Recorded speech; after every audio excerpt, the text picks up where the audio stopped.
நீ நான் காதல் சிறையில் நெக்ஸ்ட் பிரேமோ என்ன மாதிரியான ட்விஸ்ட் ஆக்க போகுதுன்னு பார்க்கலாம். அபி ராகவ் பயங்கர சந்தோஷத்துல இருக்காங்க.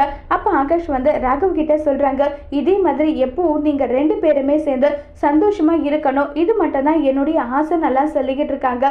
கவலைப்படாதடா, நான் அபியை தப்பா புரிஞ்சுக்கிட்டு இருந்தேன், அதை நான் ரியலைஸ் பண்ணிக்கிட்டேன். இனி எக்காரணத்து கொண்டு இப்படி ஒரு தப்பு நடக்காது, நான் நடக்கவும் விட மாட்டேன்னு சொல்லிக்கிட்டு இருக்காங்க. இதை கேட்டு அபியும் சந்தோஷப்படுறாங்க. அதே மாதிரி தான் அனுவும் சந்தோஷப்படுறாங்க. அபி குட்டி பாஸ், நான் உங்ககிட்ட ஒரு கேள்வி கேட்கட்டுமா?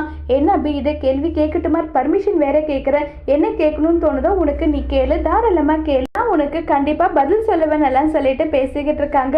இதை கேட்டதுமே அபி எனக்கு இதுல வரதுல விருப்பம் இல்லை, இருந்தாலும் பாட்டி சொன்னாங்கன்ற ஒரே ஒரு காரணத்துக்காக தான் நான் இங்க வந்துட்டு இருக்கேன் நல்லா சொல்லிட்டு நடந்தது எல்லாமே சொல்றாங்க. இதுக்கெல்லாமா நீ ஃபீல் பண்ணிட்டு இருப்ப? அதெல்லாம் ஒன்றும் கிடையாது, நான் உன் கூட இருப்பேன்ல, எப்பவுமே உனக்கு துணையா இருப்பேன், நீ கவலைப்படாம இருன்னு சொல்லிட்டு ராகவ் சொல்லிக்கிட்டு இருக்காங்க. இது அபி கேட்டு ரொம்பவே சந்தோஷப்பட்டுட்டு இருக்காங்க.